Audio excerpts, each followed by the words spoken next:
Hello everyone, Richinix Gaming.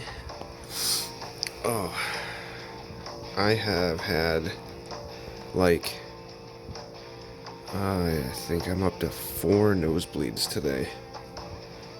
One of them lasted about 45 minutes, so if I sound stuffed up, it's because I'm not sick. I'm stuffed full of what I'm assuming is scabs and junk in my nose. It's uncomfortable. I really want to blow my nose because I can't breathe out of it, but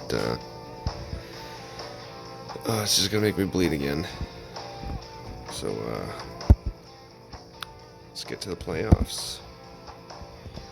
Today I am watching a video about Game of Thrones. It's not Game of Thrones itself, it's a video critiquing specifically Daenerys' character. It's titled "Foreshadowing is Not Character Development" and is by Trope Anatomy.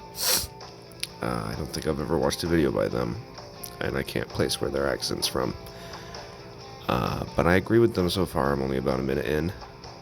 I don't even know if you're going to be able to hear it in the background, but I do like to let you guys know what I'm doing. And I do think that it is delusional for viewers to deny that bits of groundwork have been laid out for Mad Queen Daenerys. It has been, to an extent, bit by bit throughout the show.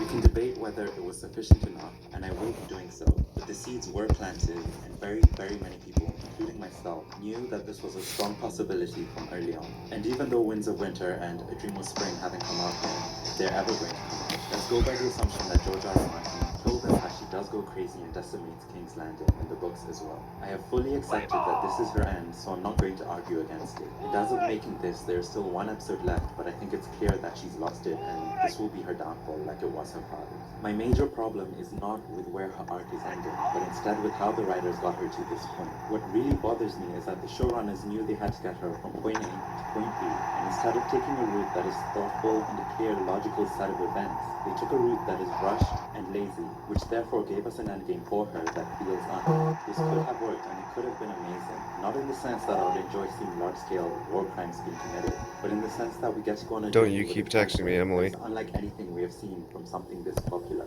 Yes, we have seen good turn evil before, but I don't think I've seen it quite like this. It is so dark, but war is dark. The endless pursuit of power is dark. So this could have and should have worked, but it didn't work for me at all because the progression, I feel, is completely butchered. We could describe Dany's character arc in many ways, but essentially I think it's one of tragedy. We are introduced to her as a young girl in exile, whose entire family has been killed except for her abusive and mentally unstable brother, who is about to force her into marriage. I don't want to be his queen. I want to go home. From rock bottom, she builds herself up. She goes from being in a loveless marriage, where she's being dominated, to being in a position of power, with a husband that is madly in love with her, sees her as his equal, and is willing to fight for her to win her back everything she loves.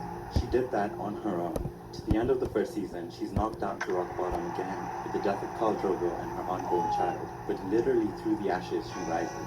We see this happen again and again throughout the show. She gets knocked down and gets back up again. And finally, after years of waiting, she builds a massive army and sails to Westeros. So I guess that is why people would rather not see a tragic end for the character after everything she's been through. The tragic character arcs on Game of Thrones are nothing new, and it's one of the reasons I love the show so much. The first moment that made Game of Thrones really stand out as something special was Ned Stark's death in Season 1. A main character, a lovable one, someone people assumed would be around for a while, was killed off in the very first season. It was gut-wrenching, and we get many of these moments throughout the show.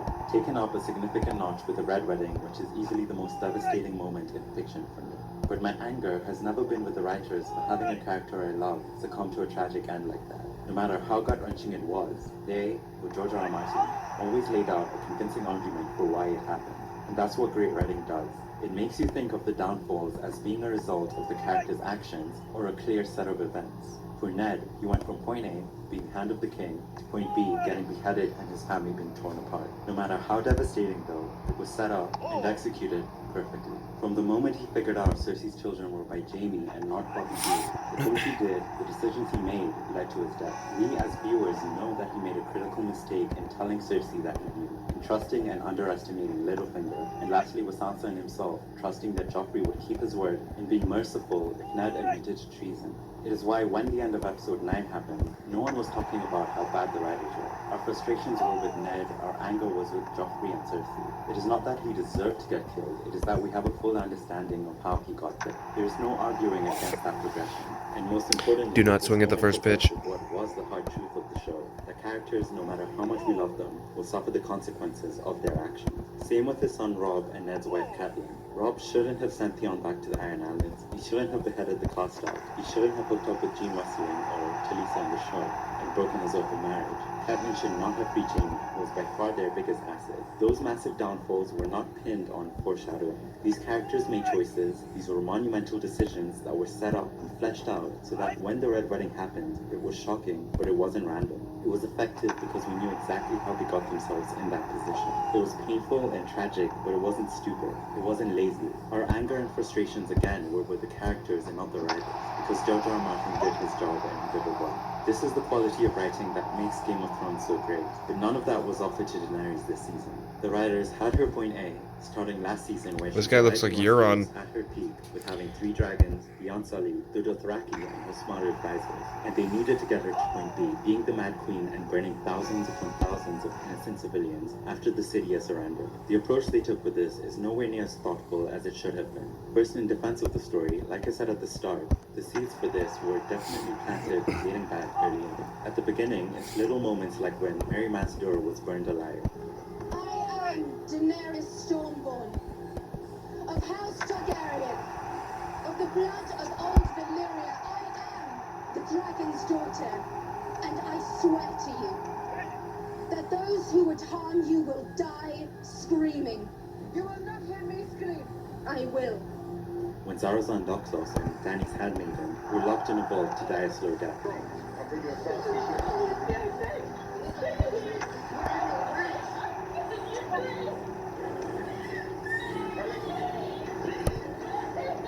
I guess, of course, it is entirely their fault for either threatening her life or betraying her, but in these moments she did not flinch at all. And just because they were delivered as Yas Queen moments does not take away the fact that looking back, they were some of the first indications of what could be land beneath. Then later on, it got even weirder with her crucifying the nobles in Meereen without trial, crucifixion being one of the most brutal ways you can take someone's life. She then starts having her dragons burn Those very weren't many proper people. You can argue crucifixions. about who was deserving and who wasn't, but regardless, on paper, someone burning people alive everywhere she goes sounds like a monster. And a lot of those people could have gone through other forms of punishment than death by dragonfire, which is for sure up there with crucifixion. Bullshit. Yet she continually chose that because it's something in her.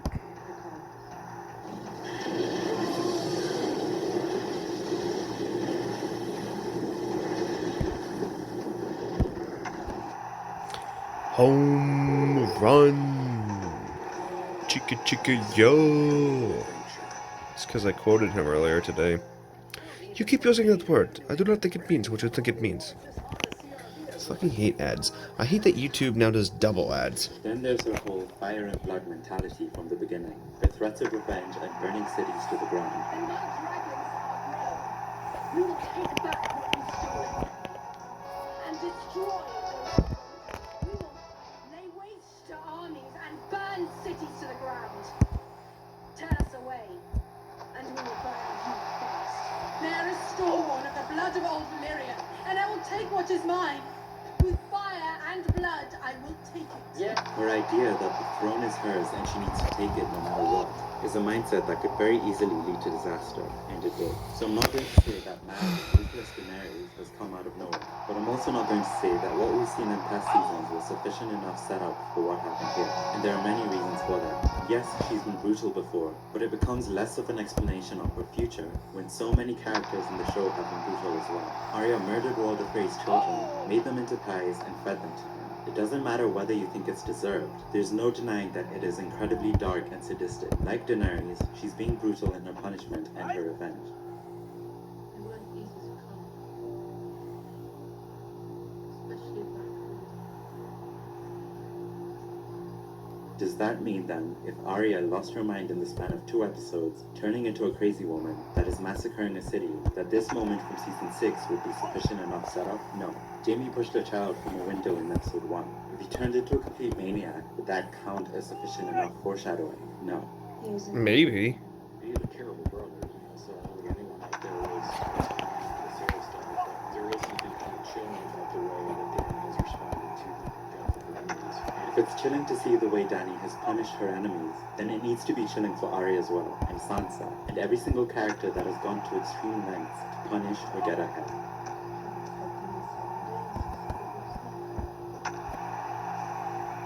You can say that it is foreshadowing all you want, but it is not enough. One of my favorite battles in the show was in season 7, when Daenerys and the Dothraki attacked the Lannister-Tarly army. I love it because before this, I think, they hadn't really showcased the horrors of what a dragon can do. There is the moment in season 4 where Drogon burns a 3-year-old girl, but this horrifies Daenerys and she chains the dragons in the catacombs because of it. We get the idea that the dragons are in a stage where she doesn't have much control over them, and of course eventually she will. And yeah, you also have the dragons burning her enemies like Pyatri, Krasnys, Sons of the Harpy, and enemy fleets. But these were all given to us as moments of victory. The first time I think they really took the time to truly show us the horrors the dragons can bring was this battle in season 7.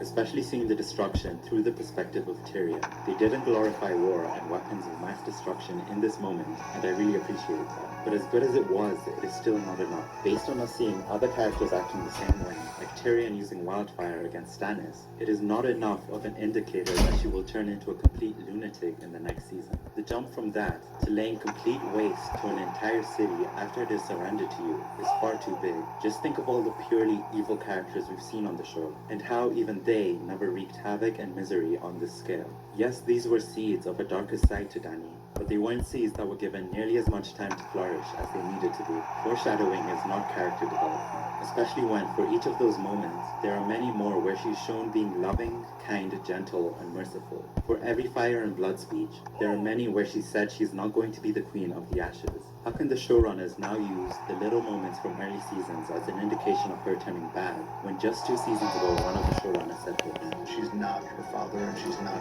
insane, and she's not a sadist. without a doubt, more steps needed to be taken to develop her descent into madness. Of course, we can look back at past seasons and see several questionable moments and decisions and say, see, there were hints that she would end up like this. But I don't think that's the point. What makes the way this unfolded so bad is the way they got her here is so rushed and undeserving of a character like this. Like I said with the downfalls of other characters, none of them get me angry at the writers because I know they took the time to map it all out for us. But with Daenerys, I have no idea what exactly they're telling us she should have done prior to turning crazy. First, we were told by the writers that the White Walkers are the biggest threat in existence, and the war for the throne is pointless if they do not fight and win the Great War. So Daenerys is faced with a choice: do the right thing and fight this huge threat, or be heartless and don't. She does the right thing, the thing that they've been hitting us over the head with for years now, and she puts humanity first. For this moment, she puts aside her desperate run for the throne in order to fight what we were told is the more important battle. She does this just 2 episodes before she commits mass murder of innocent civilians. Come on. And in doing so, in putting her humanity first, she lost a dragon, lost a Jorah, lost half her army, and seemingly all for nothing because it was super assassin Arya that defeated the dead in the end. So what exactly are we supposed to believe? The literal fire of the show shouldn't have fought the ice? Is that what we're supposed to take away from them? Because had Daenerys been soulless, she would have her army and her 3 dragons fully intact. But if she did do that, everyone would call her an evil Targaryen for doing so. The show keeps telling us that she needs to keep her morals in check and not be a bad Targaryen. Yet they laid out a narrative where her doing exactly that, making both a morally and narratively right decision, also somehow ended up being a bad decision. We are being told that yes, she should have helped fight the dead, but also no, she shouldn't have. It is a lose-lose scenario for the character. This isn't about actions and consequences. You know, swinging the first This pitch. isn't about progression. It is a character being screwed over by writing designed to see her demise. She doesn't feel like the other characters, who had options that would send them down the right or wrong path. They needed her in a weakened state and did not put much thought in getting her there. You see the exact same thing with her advisors. Despite all of Dany's talk of taking what is hers with fire and blood, she has shown the ability to think things through. She knows about the negative impulses. She knows what her father and brother were like, and she doesn't want to be them. Therefore, she surrounded herself with people that can advise her on what to do in those moments. Those people being two of the smartest characters we have seen on the show. So the lesson here is supposed to be that she should listen to them, right? So she does exactly that, time and time again. Yet when she does listen to them, it turns out they were wrong, because these smart advisors, all of a sudden, aren't so smart. Tyrion tells her that Cersei will keep her word, and despite how she feels, she listens to him and trusts him. Only it turns out Cersei didn't keep her word. Her new 3 allies tell her to go straight for King's Landing, but Tyrion objects, saying too many civilians will die. So she calms her negative impulse and agrees with him. Only it turns out she loses those allies, and had she just given in to that Targaryen impulse, she would have won and she'd still have her army and her dragons. So we are puzzled and have to ask ourselves, is she not supposed to listen to them? Is she supposed to be a dragon? Apparently not, because when she doesn't listen to them, like with the burning of the Tarlys, we are told that this is an indication of a crazy dark side. It is the same impossible scenario written for her. She is both wrong for listening to her advisors and wrong for not listening to them. If she listens to them, she loses. If she doesn't listen to them, then everyone's calling her a mad queen. Like with the fight against the White Walkers, there is no clear message and no clear narrative. They are constantly giving her losing scenarios for absolutely no other reason than to serve as a catalyst for turning her into the Mad Queen. And when we do finally reach a point where she does have a clear choice, that the city has surrendered and she can show mercy, by that point they've already told her she's changed. It's not the same Daenerys being given the option, it's a crazy person. I know many people are analyzing this moment as her choosing fear. She thinks that the people will never love her, so her only option to be secure on the throne is for them to fear her. And she does say that, let it be fear. And I think, yes, that is definitely a part of it. Fear broke her, but let's not give the writers too much credit. What we saw her do was the worst thing anyone has done in the series. She turned into the Westerosi version of Hitler, a genocidal maniac, and it cannot be explained away with a simple, she lost everything and fear broke her. For all the examples of foreshadowing, there isn't anything we've seen that can adequately set up such an extreme turn.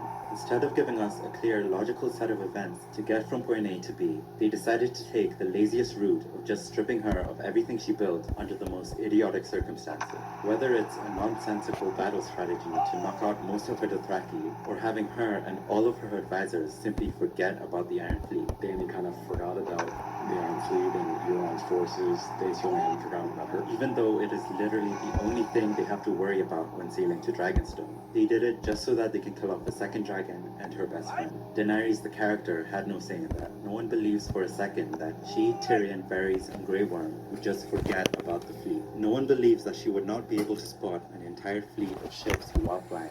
It is the most pathetic way to treat this character after all this build-up. And once they've made sure she's lost everything, you sit back and say, her Targaryen genes kicked in and did the rest. Their only development to this was to take away everything she had and blame the rest on genetics. That is not okay with me.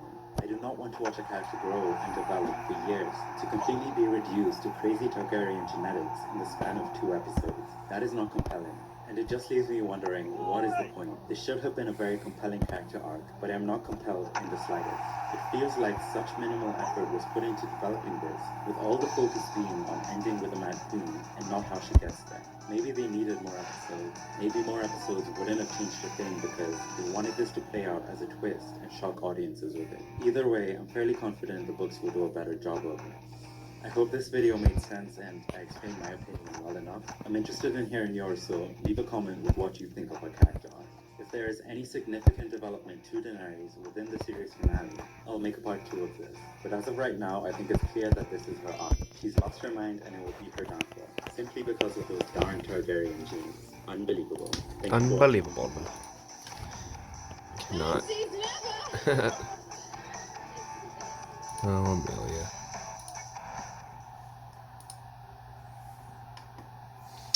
Let's watch Everything Wrong with Star Wars Episode 7.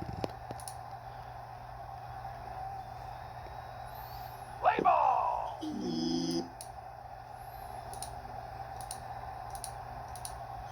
Please don't sue us.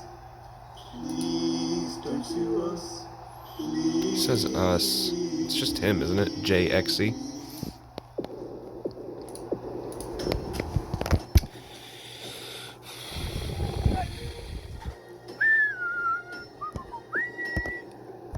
Shadow of any bullshit. Just the finger to an audience hoping not to see a remake of a new book. Also, the Star Destroyer Shadow is this large and loaded then it's either super close to this galaxy's sun, or else this is a tiny ass planet. Or you're just having fun with visuals and don't really care that scale. That is not a shadow, that is a silhouette. You can tell by these little details that give it away, like the way it looks. Also, fun fact, it's that very sin right there that inspired me to create this channel. Thankfully for the plot, those two overachiever stormtroopers who shot at him actually damaged his ship enough to keep him from taking off. I guess they missed the memo about how they're supposed to be verbal at aiming. So, let me get this straight. You usually sin stormtroopers being bad at aiming, but in this instance, when they're being good at aiming, you're sinning them because they're not being bad at aiming. Okay. Just stop. No sins removed for one of the best villain voices of all time. Seriously, even in the trailer, just Kylo Ren's voice gave me freaking chills. Wait a minute, that guy who vanished left behind a map? Like, a physical map that any asshole could stumble upon and fight you with? But this movie should have said, the beginning was Luke Skywalker has set everyone on a scavenger hunt. One explosion must mean Poe died. I wish they had a programmed depression inside of me. Okay, so I'm going to say something here. And yes, you may have been expecting that, but this isn't the kind of thing you'd expect me to say, because this isn't really about the BB-8 having depression sin at all. This is about something else entirely, because I'd just like to take some time out to do some speculation. Now, you may or may not be familiar, but there are lots of people out there who think that the name Darth Vader is foreshadowing for Vader being Luke Skywalker's father. And this is because in German, the word for father is sort of similar to Vader. Well then, that makes me very curious about Poe's character, because if we use the same kind of German foreshadowing, Poe in German means arse. And that makes me very curious as to what the writers have planned for Poe for the next 2 episodes. The only prisoner they took from the planet. Poe. The presence of John Boyega here has reminded me that you've never sinned Attack the Block, and that is what the sin. The state probably died because it was trying to walk in the desert. Tanks don't die. At most, they Not will break down. swing at the first pitch. What you did with the map. Why waste time with human torture if your resident Sith pupil can just mind extract the information out of the subject? Kylo Ren is not a Sith. Come on now, you should have known this. What are you, a novice? Alright, we gotta take out as many of these cannons as we can, but we're not gonna get very far. Hey, why not just fly perpendicular to the ship? Like, out of range. Those other cannons will be out of range to hit you, right? You have to attack them? Or could you maybe just dodge their fire for a few seconds and leave? You don't know the range of this cannon's projectiles, the speed of the TIE fighter, the speed of the projectiles? Why not just trust Poe on this one? Although I do kind of like the phrasing of away and shit. So, you know what? I'm a generous god. The two were accompanied by a girl. A girl? Damn, that pisses me off. Nothing annoys me more than my enemies being female. I must choke you now because of this. Stay there until I say so. Don't even think about taking the fall. What about BB-8? Stays with me until I get rid of the gang. But why? Wouldn't it be safer for you to stay hidden? To answer that question, which by the way, that's not a sin, that's a question, Arnold's insurance that Finn and Rey won't just fly away in the Falcon. Maybe we should have seen this in Return of the Jedi, but Luke decided to bring that Darth Vader mask with him when he escaped the second Death Star. But why? You know what? You're right, and you should have sent that in Return of the Jedi, and not here. Like all of them, I was taken from a family I'll never know. In my first battle, I made a choice. That was his first battle? He's like 30. How long does Stormtroopers train? Finn is not like 30, Finn is like 23. A quick Google search could have told you this. That lightsaber was Luke's, and his father's before him. Huh? You mean the one that he was holding when Vader had his hands in Cloud City? You mean someone found that, and now it's here? I agree, and you know what? If Luke ends up using this blue lightsaber instead of his green lightsaber from Return of the Jedi in the next episode, then that will piss me off. And do you know why that will piss me off? Because I'm a nerd and I care about little details like this for no apparent reason. And what's the point of it anyway? They blew up 5 planets, none of which we know anything about. And for what? At least when the Empire blew up all around, we knew it was their same planet. Why not just go ahead and blow up some other planets while you're at it and just end this thing? Also, those planets are way too close together. Think about our nearest planets. They're Mars and Venus. How big do they appear in the sky? Do they appear that big in the sky? No, they don't, because in all but the rarest of circumstances, planets have a huge amount of space between them. How'd you get there? A good question for another time. Well, that's a tiny screenwriter's trick to get out of its wings. Yes, seriously, why could they have not just made this the green lightsaber? There'd be none of these problems. C-3PO has a red arm now, and that's totally not just an excuse to bring out a whole new range of C-3PO toys. If you're a fan of girls, then this moment pulled you straight out of the movie. Adam Driver is a good and appealing actor, and to do something as unique as his skills are on that show, I thought of him being a Sith Lord is hilarious. Kylo Ren still is not a Sith. It's almost like you haven't been listening to these things I'm telling you, Jared.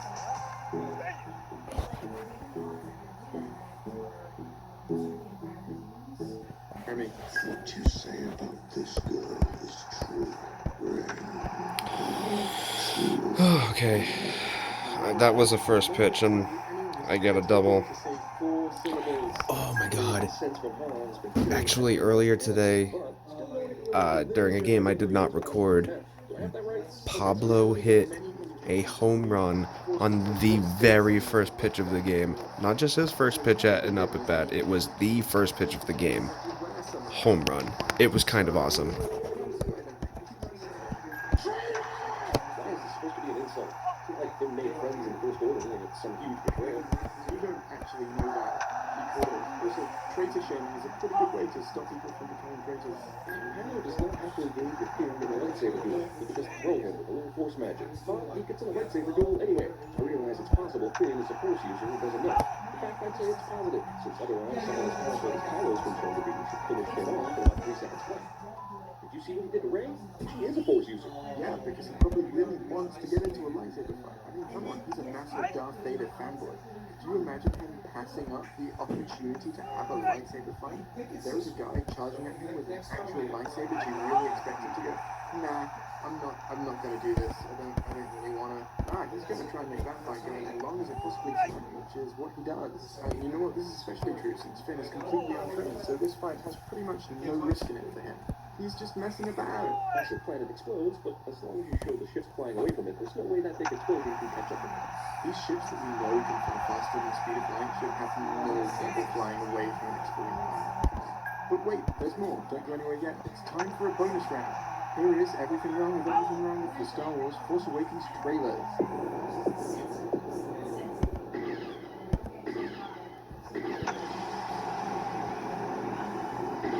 Bollocks. I was not paying attention. Spoilers? For a trailer? Just one frame of Han and Chewie in the title card? That right there is sloppy editing. Also, Star The Force Awakens warns. So it's one. Like there's more Star Wars? Yes, in fact there's so much more Star Wars than there's not even any Wall-E left, and it's entirely a Star Wars movie that is nothing like Wall-E at all. In fact, the only similarities between this shot and Wall-E are there's some broken stuff, and there's a little beige. Also affects Luke with the robot hand, and Luke is also wearing a black robe, which is, I believe, blue, and at most, suspicious as hell. Luke is wearing the same colors that he was wearing last time we saw him in Return of the Jedi? That's so weird! Thanks for specifying it was the guy with the robot hand you were talking about, because there are so many other people in shot that we could have been talking about instead. He has that power too. Guys, are we sure Luke isn't evil in this movie? One bros, now this, which certainly seems like evil Mark Hamill voice if I've heard it, and I have. That clip is reused audio from Return of the Jedi, so no.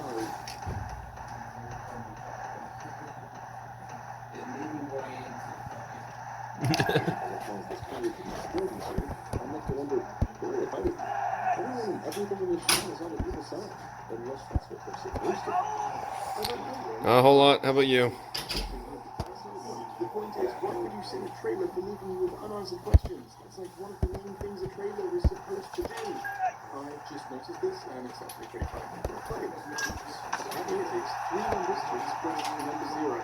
But wait, don't go anywhere yet, there's still more. I've already got 5 minutes of audio recording, and I've still got more to go. This is going to take forever to edit.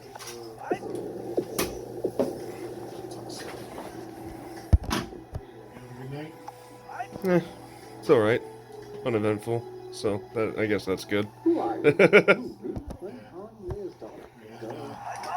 curious how the night went because I've been training in the control center for most of the night. Yeah. All this week, and I'll be doing that for the next few weeks. And they not adding another person in the room. So tonight was our 2 newest people in there. Oh God, I'm so glad nothing happened. Oh, that would have been awful. I was listening to the audience on the radio. It's just, Oh man. it's just bad. Yeah. I'm glad nothing happened. Then all the more. It's only going to get worse because they're fucking 2 of us living down in the control center. And then we have like another 3 people living in the room. Ah, So it's going to be a giant influx of new people in the next month. fun. Fun. It's the opposite of that. Yeah, I know. Hence the sarcasm.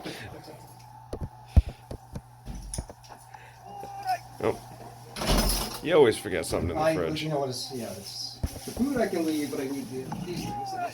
Oh, yeah. Otherwise, you can't. Well, you know what? I know, like until like a couple of days ago, you could carry it in the car and go run errands, but now it's getting.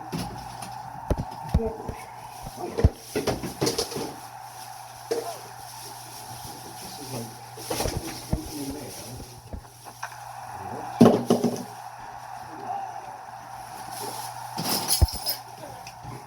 See you tomorrow.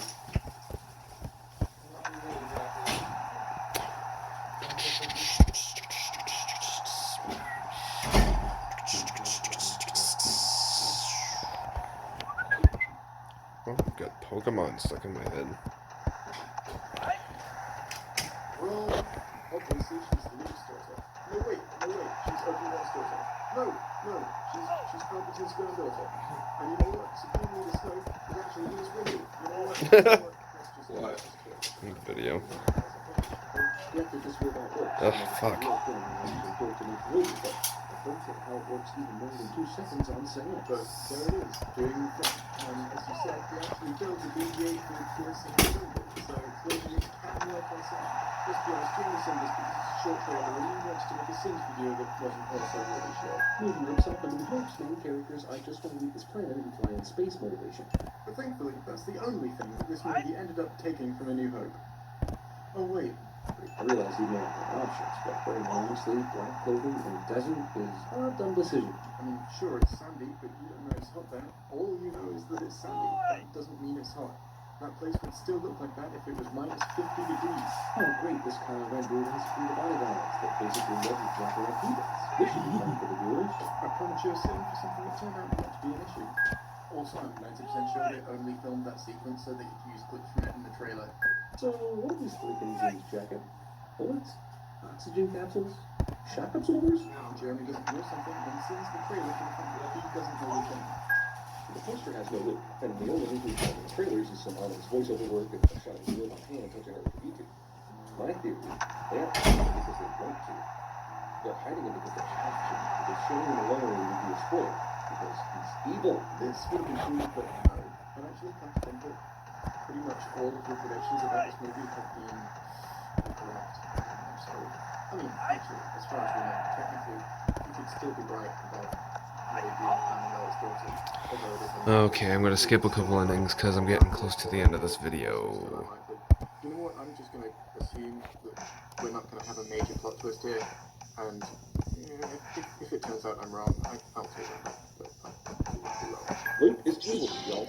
Amy's been the main villain of this movie. You took the time to edit in a red lightsaber for Luke, but didn't take the time to edit it into the right place. The blade should start slightly higher up. Wow, I've recorded like 7 minutes of audio for this. I'm still going to be up editing at 3 a.m. Oh, God. Good. Hi, I'm making this video to inform you that myself and graphic reactors have been working very hard recently, bringing this kind of funky hybrid rap track. It would mean a lot if you go and give it a listen by clicking the annotation on screen. Thank you. Escape. This is for the time you dedicate to what you're doing if you're busy.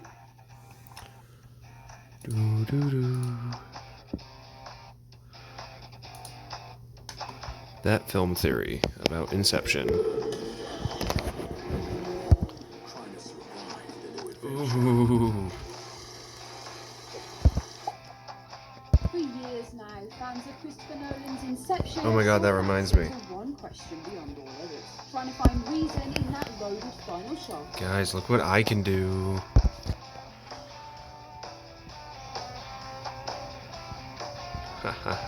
Oh, I'll do it at the beginning of the championship video because I doubt people are actually still watching this one at this point.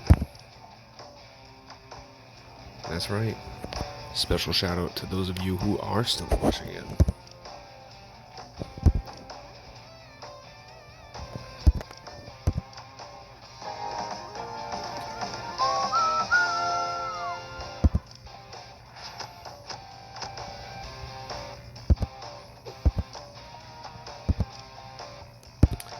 Boom. Sharks versus brothers. Alright. Please like, please subscribe, and I'll see you at the championship.